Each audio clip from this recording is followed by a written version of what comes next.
আমাকে ছেড়ে দিন প্লিজ, আমার সাথে এমনটা করবেন না, আমাকে যেতে দিন, আমি মায়ের কাছে যাব। মেয়েটির কান্না শুনে আলভি মেয়েটির কোমর চেপে ধরে নিজের কাছে টেনে আনল। মেয়েটি আলভির লাল লাল চোখ দুটো দেখে কান্নার বেগ বাড়িয়ে দিল। আপনি আমার দিকে এভাবে তাকিয়ে আছেন কেন? আমার খুব ভয় করছে। মেয়েটির চোখে পানি দেখে আলভি স্বাভাবিক হওয়ার চেষ্টা করল। সে মেয়েটিকে ছেড়ে দুপা পিছিয়ে গেল। আলভি কিছু বলতে চাইছে কিন্তু গলা পুরোপুরিভাবে শুকিয়ে যাওয়ায় কথাও বের হচ্ছে না। আলভি অনেক কষ্ট করে বলে ওঠে, অলি তুমি এখানে কি করছো? তুমি এখন যাও প্লিজ, আমি সঠিক কন্ডিশনে নেই। প্লিজ বোঝার চেষ্টা করো, তুমি যাও। অলি উপায়ন্তর না পেয়ে মেঝেতে বসেই চিৎকার দিয়ে উঠল। কিভাবে যাব, দরজা যে বন্ধ। আলভি নিজেকে কন্ট্রোল করতে না পেরে অলিকে টেনে কোলে তুলে নেয়। আপনি কেন এমনটা করছেন? প্লিজ আমাকে ছেড়ে দিন। অলি আলভিকে শরীরের সমস্ত শক্তি দিয়ে কিল ঘুষি দিতে লাগল কিন্তু আলভির মতো প্রাপ্তবয়স্ক পুরুষালী শক্তির সামনে তার শিশু শক্তি নিতান্তই তুচ্ছ বলে গণ্য হল। আলভি এবার বিরক্ত হয়ে অলিকে খাটের উপর ছুঁড়ে রল। তারপর নিজেও অলির দিকে এগিয়ে যেতে যেতে নিজের শার্টের বাটন খুলতে লাগল। আমার সাথে এরকম করবেন না পায় পড়ি, আমি বাঁচতে পারব না। কাঁদতে কাঁদতে অলির অবস্থা খুবই খারাপ, মেয়েটা ভয় থরথর করে কাঁপছে, কিন্তু অলির কান্নার আওয়াজ এখন আর আলভি শুনতে পাচ্ছে না। সে তো তাকিয়ে আছে অলির গোলাপি ঠোঁটজোড়ার দিকে, যেগুলো এই মুহূর্তে তাকে পাগল করার জন্য যথেষ্ট ছিল। আলভি নিজের গায়ের শার্টটা খুলে ফেলে দিয়ে অলির পা ধরে নিজের দিকে টেনে আনল। অলি আর কিছু বলার আগেই আলভি অলির ঠোঁট নিজের দখলে নিয়ে নিল। প্রচণ্ড ঘৃণায় অলি আলভির ঠোঁটে কামড় দিয়ে বসল। আলভি ভীষণ রেগে গেল, সে অলিকে ছেড়ে দিয়ে নিজের ঠোঁটে লেগে থাকা তোটুকু তর্জনী আঙ্গুলে নিয়ে চোখ কটমট করে অলির দিকে তাকায়। অলি কিছু বলতে চাইলে আলভি অলিকে খাটের সাথে চেপে ধরে রাগান্বিত স্বরে বলল, ইউ লিটল হানি বি, তোমার কি মনে হয় তুমি আমার সাথে পারবে? আমাকে ছেড়ে দিন, হাত জোর করছি। নট টুডে, চলো হানি বি কম্পিটিশন করি যে কে কাকে কত বেশি বাইট করতে পারে।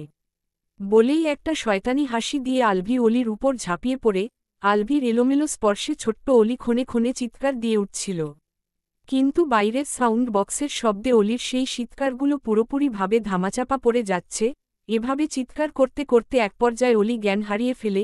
সেই সুযোগে আলভি বিনা বাধায় পুরোপুরিভাবে অলির মাঝে নিজেকে হারিয়ে ফেলে। রাত 2:30 বাজে। 3 তলা বিশিষ্ট বিশাল বাড়িটার চারপাশে করা লাইটিংগুলোই জানান দিচ্ছে আজ এই বাড়িতে বিয়ের অনুষ্ঠান। বাড়ির ভেতরের আবহাওয়া বেশ গরম। কিছুক্ষণ আগেই এই বাড়ির বড় মেয়ে তিশার মেহেন্দি অনুষ্ঠানের সমাপ্তি ঘটেছে। বাড়িতে থাকা প্রত্যেকটা রুম মহিলাদের দখলে হওয়ার ফলস্বরূপ ছেলেদেরকে ড্রয়িং রুমের মেঝেতেই বেড বিছিয়ে শুতে হয়েছে। ড্রয়িং রুমে সবাই বেঘরে ঘুমোচ্ছে। কারো নাক ডাকার শব্দ কানে পৌঁছাতেই অলি চোখ মেলে তাকায়। আশেপাশে তাকিয়ে বোঝার চেষ্টা করে যে সে এখন কোথায় আছে। অলি ডান পাশে ঘুরতেই আলভির চেহারা দেখে চিৎকার দিতেই যাবে কিন্তু সে নিজেকে সামলে নেয়। এই লোকটার ঘুম ভেঙে গেলে আবারও আমার সাথে খারাপ কাজ করবে ভাবতেই অলি কেঁদে ওঠে। অলি নিজের উপর থেকে আলভির হাত পা সরিয়ে উঠে বসতেই কমফোর্টারটা সরে যায়। অলি কান্নাভরা চোখে আশেপাশে তাকিয়ে নিজের জামাকাপড় খুঁজতে লাগল। সে দেখল সেগুলো নিচেই পড়ে আছে। অলি নিজের চোখজোড়া মুছে একটা শ্বাস টেনে খাটের বাইরে পা রাখতেই সমস্ত শরীরে প্রচণ্ড ব্যথা অনুভব করে। সেসব সাইডে রেখে সে নিজের কাপড়গুলো তুলে নিল। দ্রুত হাতে কাপড়গুলো পরে আলভির দিকে শেষবারের মতো তাকিয়ে দরজার সামনে এসে দাঁড়াল। সে দরজায় হাত দেওয়ার আগেই আকস্মিকভাবে দরজাটা আপনা আপনিই খুলে গেল। দরজার অন্য পাশে থাকা ব্যক্তিটাকে দেখে অলি প্রচণ্ড পরিমাণে ভয় পেয়ে যায়। সামনে থাকা ব্যক্তিটা অলিকে অকথ্য ভাষায় লাগা লি করে অলিকে টানতে টানতে কোথাও নিয়ে চলে যায়। অন্যদিকে আসমা বানুর ঘুম ভাঙতেই সে নিজের মেয়েকে খুঁজতে লাগল। অন্য পাশে থাকা নিজের স্বামীর দিকে তাকিয়ে দেখল সে বেঘরে ঘুমোচ্ছে। আমার মেয়েটা কোথায় গেল? এখনও আসলো না কেন? গানবাজনা শেষ হয়েছে তো অনেকক্ষণ হয়ে গেল। মনে মনে কথাগুলো বলতে বলতেই আসমা বানু খোলা দরজাটার দিকে তাকায়। কিছুক্ষণ ভাবনা চিন্তা করে দরজা দিয়ে বের হতেই অলি এসে তাকে জড়িয়ে ধরে। অলির এহেন কর্মকাণ্ডে আসমা বানু ঘাবড়ে যায়। কি হয়েছে মা, কোথায় ছিলি এতক্ষণ? অলি সবকিছু বলতে চাইলেও বলে উঠতে পারে না। উল্টো কান্না করতে লাগে। আসমা বানু অলির মাথায় হাত বুলিয়ে দিয়ে বলে, কি হয়েছে অলি, কাঁদছিস কেন? কোথায় ছিলি তুই? অলি মাকে ছেড়ে দিয়ে অন্যদিকে তাকিয়ে নিজের চোখ মুছে হাসার চেষ্টা করে বলে, মা আমি ড্রয়িং রুমের সোফাতেই ঘুমিয়ে গিয়েছিলাম, আর তুমি তো জানোই আমি একা ঘুমাতে পারি না। তাই ঘুম ভাঙতেই আমি অনেক ভয় পেয়ে গিয়েছিলাম। আসমা বানু অলির বাচ্চামো কথায় মুখে হাসি টেনে বলে ওঠে, তখন থাকতে চেয়েছিলি কেন বলতো? আমি তো জানি তুই বেশি রাত অবধি জেগে থাকতে পারবি না। সরি মা, আমার ভুল হয়ে গিয়েছিল, আমি আর কখনো তোমাকে ছাড়া কোথাও থাকব না। চারপাশে অন্ধকারের মাঝে দু একটা ডিম লাইট জ্বলছে, সেই আলোতে আসমা বানু অলির চোখের পানি দেখতে পাচ্ছিল না। মেয়েটা বিনা শব্দে কান্না করছে। আসমা বানু অলির হাত ধরে রুমের ভেতরে নিয়ে গেল, তারপর অলিকে নিজের অন্য পাশে শুইয়ে দিয়ে বলল, আমি মাথায় হাত বুলিয়ে দিচ্ছি, তুই ঘুমা। অলি হাতের উল্টো পিঠে নিজের চোখের জলগুলো মুছতে মুছতে মনে মনেই বলল, আমি আর ঘুমাতে পারব না মা, আমার ভীষণ ভয় করছে। আমি তোমাকে কিছু বলতেও পারলাম না মা, আমাকে তুমি ক্ষমা করে দিও। সকাল 8:30টার দিকে আলভির ঘুম ভাঙল। সে ফোনটা হাতে নিয়ে সময় দেখে নিল। তারপর আড়মোড়া ভেঙ্গে খাট থেকে নামতেই নিজেকে কাপড়বিহীন আবিষ্কার করে বর্ষর ধাক্কা খেল। সে এতটাই চমকে গেছে যে রিয়েকশন দিতেই ভুলে গেছে। এরই মাঝে তার রাতের কিছু কিছু কথা মনে পড়তে লাগল। আলভি দ্রুতগতিতে ফ্লোর থেকে নিজের কাপড়গুলো তুলে গায়ে পরে নিল। তারপর ধপ করে খাটের উপর বসে পড়ল। এসব কি করে হলো? আলভি মাথা চেপে ধরে বসে রইল। তার প্রচণ্ড পরিমাণে মাথা ব্যথা করছে। রাতে কি হয়েছিল আমার সাথে? আলভি আশেপাশে তাকিয়ে বোঝার চেষ্টা করতে লাগল। খাটের উপর থেকে কমফোর্টারটা সরাতেই আলভির চোখ ছানাবড়া হয়ে যায়। বিছানার মাঝে ছোপ ছোপ রক্তের দাগ, তার পাশেই একটা নুপুর পড়ে আছে। আলভি নিজের চুল টেনে ধরে মনে করার চেষ্টা করছে, এটা আবার কার নুপুর? এখানেই বা আসলো কেমন করে? আলভি নিজের হাতপা চেক করে দেখতে লাগল, কিন্তু তার হাতপা ঠিকঠাকই আছে। আমার তো কোথাও কেটে যায়নি। তাহলে এত রক্তই বা কোত্থেকে আসলো? আলভি রেগেমেগে কমফোর্টারটা ছুঁড়ে ফেলে দিল। রাতে আমার সাথে একটা মেয়ে ছিল, সেই ব্যাপারে আমি শিওর, কিন্তু কে ছিল? আর রাতে আমারই বাকি হয়েছিল। আমি কি করেছি মেয়েটার সাথে? আর কেনই বা করেছি সেটা আমার কিছু কেন মনে পড়ছে না। আলভি বিরক্ত হয়ে খাটের উপর বসতেই তার মা শাহনাজ বেগম আলভির রুমে প্রবেশ করেন। তাকে দেখে আলভি তড়িঘড়ি করে রক্তের দাগগুলোর উপরেই বসে পড়ে। এদিকে শাহনাজ বেগম এসে আলভিকে জাগ্রত অবস্থায় দেখে বেশ অবাক হলেন। কি ব্যাপার, আজকে সূর্য কোন দিক দিয়ে উঠল শুনি? আমার লাটসাহেব ছেলেটা সাত সকালে কারো সহায়তা ছাড়াই জাগ্রত হলো কিভাবে? আলভি একটা শ্বাস ফেলে মায়ের দিকে তাকালো। শাহনাজ ছেলের চেহারা দেখে থতমত খেয়ে গেলেন। মায়ের এরকম চাহনি দেখে আলভিও ঘাবড়ে গেল। শাহনাজ বেগম কিছু বলার আগেই উর্মিলা দরজা ঠেলে ভেতরে প্রবেশ করল। উর্মিলা কারো দিকে না তাকিয়েই বলতে লাগল, মা তুমি এখানে, আর আমি তোমাকে সারাবাড়ি খুঁজছি। তারপর ভাবলাম তুমি তো আবার তোমার ছেলে বলতে অজ্ঞান, তাই ঘুরে ফিরে এখানেই চলে এলাম। মা আমি আমার লাল রঙের জামাটা পাচ্ছি না, তুমি একটু খুঁজে দেবে প্লিজ? শাহনাজ বেগম এখনও আলভির দিকেই তাকিয়ে আছে। উর্মিলা মায়ের দৃষ্টি অনুসরণ করে নিজের ভাইয়ের দিকে তাকাতেই খিলখিলিয়ে হেসে ওঠে। আলভি উর্মিলাকে হাসতে দেখে ভীষণ রেগে যায়। সকাল সকাল দাঁত দেখাচ্ছিস কেন? তুই যে পেতনি তা দাঁত না দেখালেও বুঝতে পারে সবাই। আলভির কথা শুনে উর্মিলার হাসি থেমে গেল। মা দেখলে তোমার লাটসাহেব ছেলে আমাকে কিভাবে বলল? শোন ভাইয়া, তুই নিজের চেহারাটা আয়নায় গিয়ে দেখ, আমাকে পেতনি বলা তাই না। তোকে একদম কানকাটা বাদরের মতো দেখাচ্ছে। ছ্যাহ ছ্যাহ ছ্যাহ, তোর মেহেন্দি দিতে ইচ্ছা করেছে, তুই আমাকে বলতে পারতি, আমি তোকে দিয়ে দিতাম। আমি যদিও বা মেহেন্দি দিতে পারি না, কিন্তু এর থেকে তো ঢের ভালো পারতাম। আমি মেহেন্দি দেব কেন? ছেলেরা মেহেন্দি দেয় না বুঝলি, তোর মতো পেতনিগুলোই দেয়। উর্মিলা আবারও হেসে উঠল। আলভি শুধু পারছে না বসা থেকে উঠে গিয়ে উর্মিলার গালে ঠাটিয়ে চর্মে রে দিতে, তাকে নিয়ে হাসা তাই না।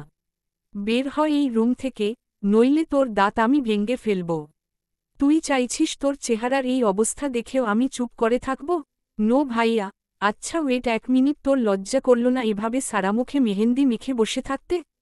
তোর মেহেন্দি এত পছন্দ আমি সত্যিই জানতাম না রে, নইলে তিশা আপুকে বাদ দিয়ে আগে তোকে মেহেন্দি পোড়ানোর ব্যবস্থা করতাম।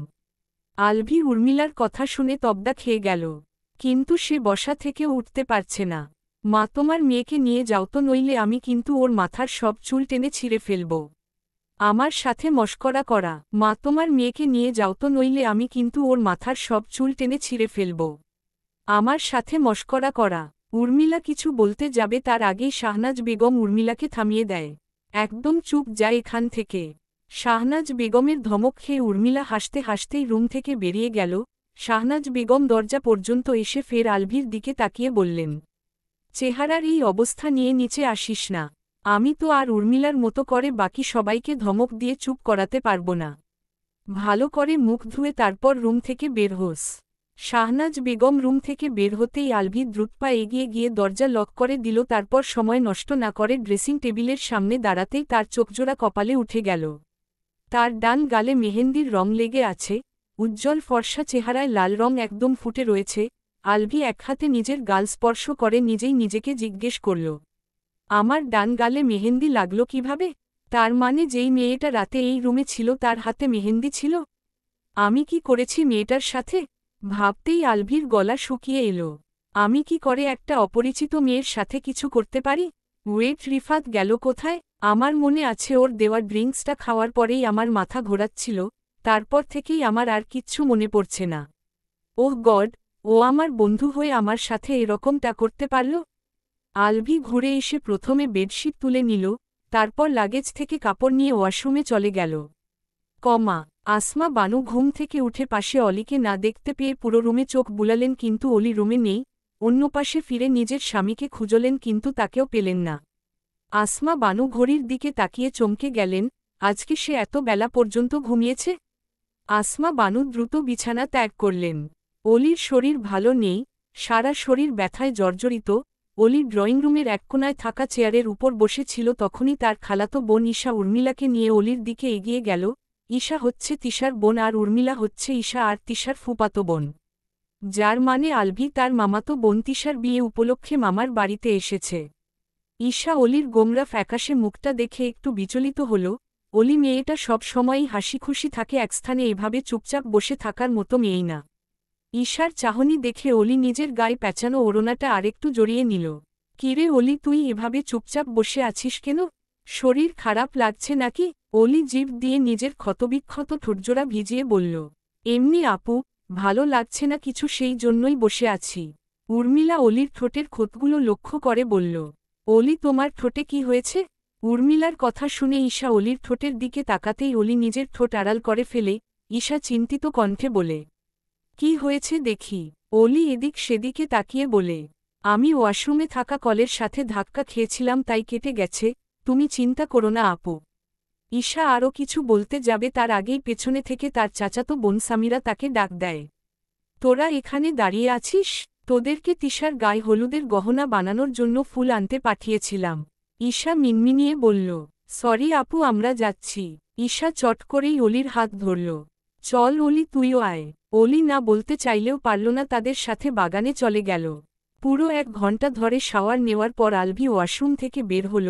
হাতে থাকা কাপড়গুলো নিয়ে ব্যালকনিতে গিয়ে মেলে দিল। তারপর ড্রেসিং টেবিলের সামনে দাঁড়িয়ে নিজের চেহারা ভালো করে পরখ করে দেখল মেহেন্দির দাগগুলো এখন সামান্যই অবশিষ্ট আছে। আলভি হতাশ হল, সে 1 ঘণ্টা যাবৎ এটা তোলারই চেষ্টা করে গেছে। নিজের চেহারার অবস্থা দেখে আলভির খুবই খারাপ লাগছে। নিজের ঠোঁট দুটো পর্যন্ত সঠিক কন্ডিশনে নেই। আমি কি করব বুঝতে পারছি না, এতটা অসহায় জীবনেও লাগেনি। আমি কি করব? আমি যে আমার হানি বিকে ভালোবাসি, আমি তাকে ছাড়া অন্য কাউকে যেখানে কল্পনাও করতে পারছি না, সেখানে আমি কি করে একটা মেয়ের সাথে মেট হলাম? এই জীবনে যদি হানি বিকে না পাই তাহলে এই জীবনটাই রাখব না। তার আগে ওই রিফাতকে চি করে টেকু তোত্তাদের খাওয়াবো। আলভি নিজের পরনের গ্রে রঙের শার্টটার বাটনগুলো লক করে শার্টের হাতাকনুই পর্যন্ত ফ্লোট করল। ফোনটা পকেটে নিয়ে রিফাতকে খোঁজার উদ্দেশ্যে রুম থেকে বেরিয়ে গেল। ড্রয়িং রুমে আসতেই শাহনাজ বেগম ছেলের দিকে এগিয়ে গেলেন, ব্রেকফাস্ট করে নে বাবা? আলভি মায়ের দিকে তাকিয়ে জিজ্ঞেস করল, রিফাত কোথায় মা? ও তোকে বলে যায়নি? আলভি ভ্রু কুচকে তাকাল, কি বলে যাবে?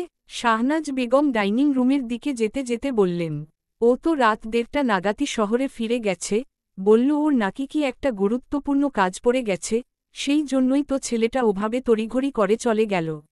মায়ের কথা শুনে আলভি প্রচণ্ড পরিমাণে রেগে গেল। সে রেগেমেগে সামনে তাকাতেই অলি, ঈশা আর উর্মিলাকে দেখতে পেল। মুহূর্তেই তার দৃষ্টি আটকে গেল গাঢ় সবুজ রঙের টপ স্কার্ট পরিহিতা মেয়ে অলির দিকে। অলির কানে একটা ডেইজি ফুল গোজা। অলি আলভিকে দেখেনি, সে তো ঈশার সাথে কথা বলতে ব্যস্ত।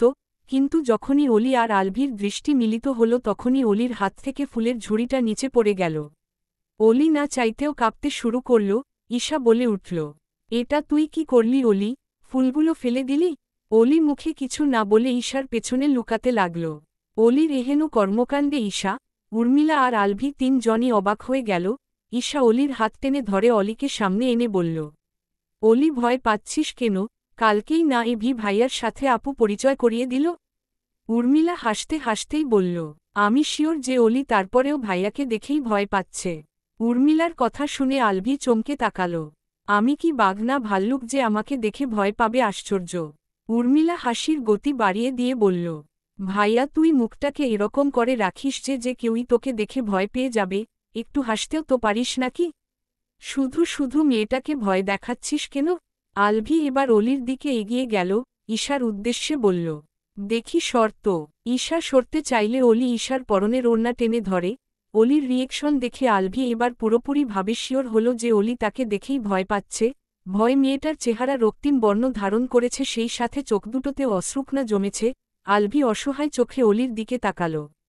আলভি অলিকে ভালোবাসে, অলির চোখে থাকা তার প্রতি এই ভয়টা আলভি মেনে নিতে পারছে না। অলি আমাকে দেখে ভয় পাচ্ছ? আলভির পুরো কথা শেষ করার আগেই অলি তাকে পাশ কাটিয়ে সিঁড়ি বেয়ে উপরে উঠতে লাগল। আলভি অলির দিকে তাকাতেই দেখল অলি নিজের পরনের স্কার্ট হালকা উঁচু করে সিঁড়ি বেয়ে উপরে উঠছে। তখনই আলভির নজর অলির পায়ের উপর পড়ল। সে দেখল অলির বাম পা ফাঁকা, শুধু ডান পায়েই নুপুর আছে। আলভির মুখ থেকে আপনা আপনি বেরিয়ে এলো, shit. Alvi Tasnim Mirza, I think you could up. এভাবে অলিকে চলে যেতে দেখে ঈশা অলির পিছু পিছু চলে যায়। অগত্যা উর্মিলাকে নিচে পড়ে থাকা ফুলগুলো তুলতে হয়। আলভির ভাবনার মাঝেই তার ফোনে একটা মেসেজ আসে। আলভি ফোনটা হাতে নিয়ে মেসেজটা দেখামাত্রই তার চোয়াল শক্ত হয়ে যায়। মেসেজ, কিরে বন্ধু, রাত কেমন কাটল? আহা, ধন্যবাদ দিতে হবে না তো, বল এখনও মেয়েটার প্রতি তোর ফিলিংস কাজ করছে তো? শোন, ওর মতো থার্ড ক্লাস মেয়েরা একবার বেড পর্যন্তই ঠিক আছে, কিন্তু তুই তো সেটা মানতেই চাইছিলি না। কি বলেছিলি তুই? যে অলির দিকে কেউ তাকালে তুই নাকি তার চোখ লে নিবি, হাত বাড়ালে হাতকে টে ফেলবি। তো এখন নিজের চোখ তো ল আর হাত ট। মেয়েদের দিকে না তাকিয়ে এতদিন নিজেকে বেশ মহান মনে করেছিস, এখন নিজেই বুঝবি যে ওর মতো মেয়েরা আসলেই একবার ইউজ করার জিনিস। মেসেজটা পড়েই আলভি সেই নম্বরে কল দিল, কিন্তু নম্বরটা বন্ধ। আলভি রেগেমেগে ফোনটাই ছুঁড়ে অলির বাবা লিয়াকত হোসাইন কাজের লোকের সাথে বাজারের ব্যাগগুলো রান্নাঘরে দিয়ে আসার উদ্দেশ্যে ড্রয়িংরুম পেরিয়ে রান্নাঘরের দিকে যাচ্ছিলেন। তখনই আলভির ছুঁড়ে ফোনটা দুর্ঘটনাবশত ছিটকে গিয়ে লিয়াকত হোসেইনের মাথা বরাবর লাগল। আহহ!